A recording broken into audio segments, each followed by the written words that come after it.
Hi, and welcome to the weekly market update for Morton Brown Family Wealth for the week of October 19th, 2020. I'm Dennis Morton here with Cody Demmel. Cody, how are you? Good, how are you? Good. Well, we'll start with a little bit behind the scenes. We tinker with our lighting every week to try and just make sure we're adjusting for different rooms, different environments. This week, Cody and I are both matching our water bottles. I don't know how we got the orange and blue so right, but here we are. So, technical difficulties aside, today we're going to talk about a couple of things. One is about a whale in the investing market, which is a massive player that moves the markets wherever it turns. Target date funds. That's what we're going to be talking about today. Also, why own a bond? We get that question a lot. With interest rates at or near zero, why should someone still own a bond in their portfolio? And then finally, this week is the anniversary of the market crash of 1987. I just want to put that in the context of safety and what we learned from that day and that year, really. So let's start with target date funds. I guess as fundamentally, Cody, what is a target date fund and where do people find them in their investments? Target date fund are usually inside of the 401k plans. That's where majority of the investors are getting access to them and using them. But what a target date fund is it's based on when you think your retirement date is. So for an example, if you have a target date of 2020, it's going to get a lot more conservative. So take assets out of the stock allocation and move it more towards bonds and fixed income. And then obviously the farther out you are, so say if you have a 2050, it's probably, I would say 80% stocks, 20% bonds. Obviously, the closer you get to 2050, it's going to scale that allocation down in the stock side of things and move more towards the fixed income bond allocation. And the use of these has exploded over the last decade. It used to be that when you were a participant in a 401k plan, your money went into cash, and unless you actively went in and picked the funds in there, it would stay in cash.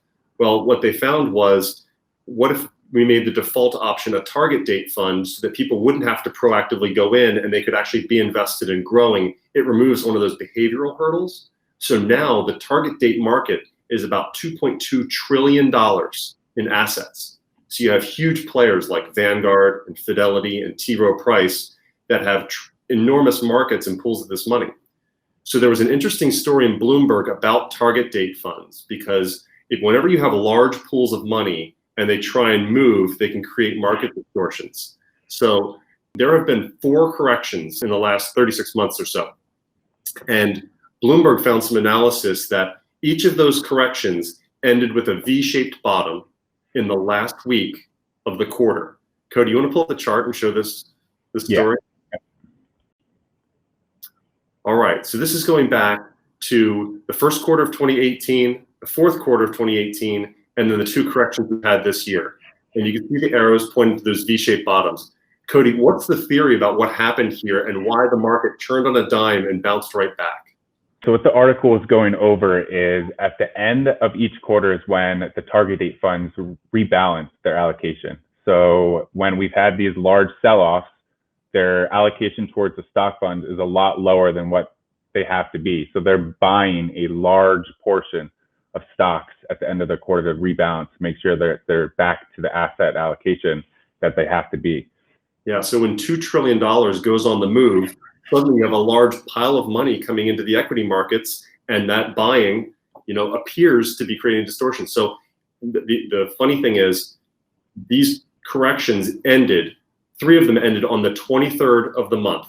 The other one ended on the 24th of the month, and that's only because the 23rd was a Sunday. So if everyone remembers the Christmas Eve, disaster we had in 2018 where the market dropped and then bounced right back, March 23rd of this year, the market hit its bottom and bounced right back. So we talk sometimes about passive investments and target date funds and how they're kind of set it and forget it. But there's a lot of things that are happening underneath the surface that can impact the market and you should be aware of. So target date funds rebalancing, large pools of money diving in, it can impact how the market performs. And one other note on target date funds, we've written about this before. Some people presume that if you have a target date 2020 fund, that you're going to be really conservative in that it's going to be, a lot in bonds, a lot in cash. But as Cody pointed out, you could still be 50, even 60% in the stock market, because the target date strategy assumes that someone retiring in 2020 may live for another 30 years or more. You have to be careful about how they become a little bit more of a blunt instrument the closer you get to retirement. Yep. Yeah, that's definitely important to think about. So the second article we found was regarding why you should own a bond when interest rates are so low. This is from a blog called Of Dollars and Data. And we get this question all the time. Why should I own a bond? It's not paying me anything. Shouldn't I be in stocks? You've heard a lot of those conversations recently, haven't you, Cody? Yep. Yeah. There are three reasons that the author goes into for this. The first is, bonds usually rise when stocks fall. So when there's fear happening, you have people selling out of the stock market and buying into bonds to find safety, and that drives prices higher. We saw something like that earlier this year in March. We saw that exact thing happening, right? Yeah, exactly. Everything saw a pretty sharp sell-off at first, but then bonds pretty much rallied back up when stocks were still falling. And the bounce back we had obviously was really fast in stocks, but normally it takes a lot longer to get back to even, and that's where bonds do a great job of diversifying your portfolio. So even if a bond isn't paying you much, that idea that, sometimes we think in terms of two piles of money, that if you're in retirement and you're drawing on your investment portfolio for income, the stock pile might drop at certain times. It has those volatile periods as we saw this year, but the bond pile might grow at the same time. So if you're deciding where to draw from, it helps to have things that are moving in different directions so you can choose which place to draw from at a given time. Yeah. So the second reason that they give for why you would own a bond is that they can provide added returns through rebalancing, what we just described in target date funds. So, Cody, talk through about rebalancing. What does that mean when you're, selling high and buying low?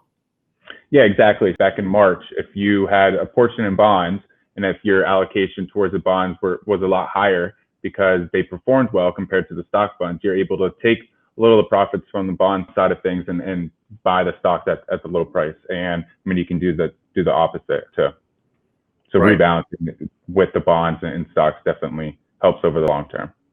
So even if they're not adding to your returns very much, they're adding to that good discipline, and it kind of that becomes beneficial over time. Yep. And the last piece is that we've talked about this before, the TINA trade. There is no alternative.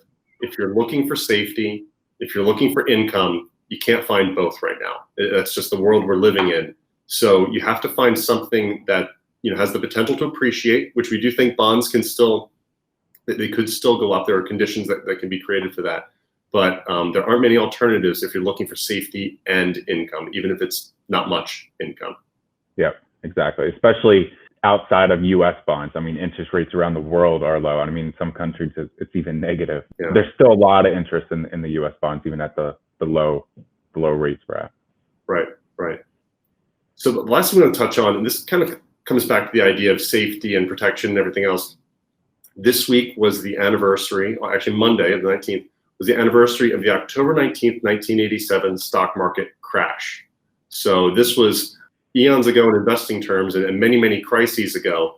And it's still one of those events that's something of an enigma, because all of the catalysts for why it happened, there were a lot of things that kind of converged at the same time to create downward pressure on the markets.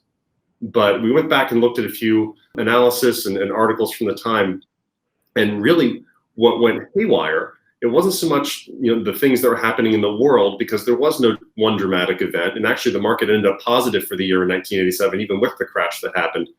But it was something called portfolio insurance that was a strategy adopted by brokerage houses and sold to investors as a way to protect their investments while still staying in the stock market. Does this sound familiar at all, Cody? Have we ever seen anything like this before? Yeah. Wall Street telling you that you can be safe, have your cake, and eat it too.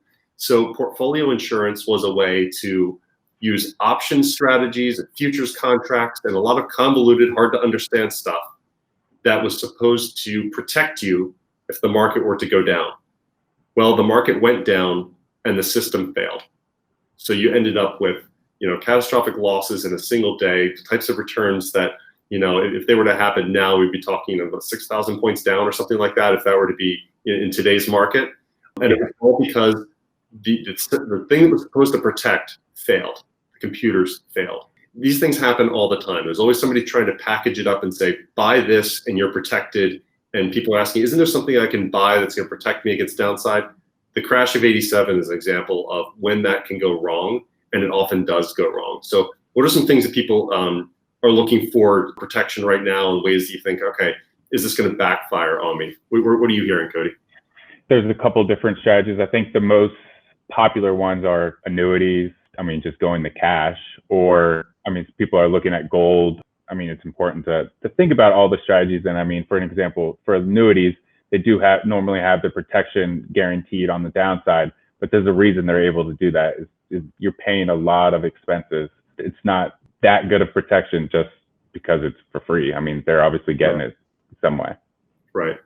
The way we like to think about protection sometimes is it's not enough to be running away from something. If you say, I just don't want to be in the stock market, I just want to go to cash, or I just want something for safety, you have to really look at what you're going into as much as what you're getting out of. And we understand that market risk is scary, but then there are other risks that you take on by opting for, whether it's cash or annuities or portfolio insurance or everything else. So make sure you understand the thing you're going into as much as what you're running away from. Exactly. Yep. All right, so it's championship season. Well, it's everybody's championship season. We've got an NBA champion. We're in the middle of the World Series, and there's just all sorts of stuff happening.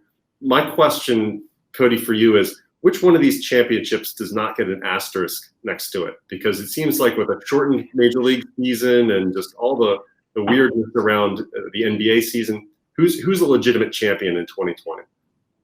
That's a good question. Out of those, the MLB and the NBA, I would probably go with the NBA, just because they played a lot more games, and it seemed a little more normal as it can be in 2020, and being in a bubble all in the same area in Orlando. But I just thought I liked the MLB season this year, but I just thought it was weird having only what was it, 62 games? Or I don't remember how many games. Yeah, not even half a regular season. No, and I think it's really unfair that Tampa Bay Rays, who are in the World Series with the Dodgers, they had an unfair advantage because they're playing under normal conditions in front of 0 fans. You know, that's just a little bit unfair that they really didn't have to adapt and adjust as other people might have. So, but good luck to them for this. I think this is maybe the 20th straight year that there will not be a repeat champion in Major League Baseball, which is the longest stretch in any professional sports, and no back-to-back champions in 20 years. So, geez, I didn't know that. Wow. Yeah. So, all right. Well, we hope everyone has a good week this week. If there's any topic on investing or planning you'd like to hear us discuss, reach out. Always happy to hear from you, and hope you all have a great weekend. Take care.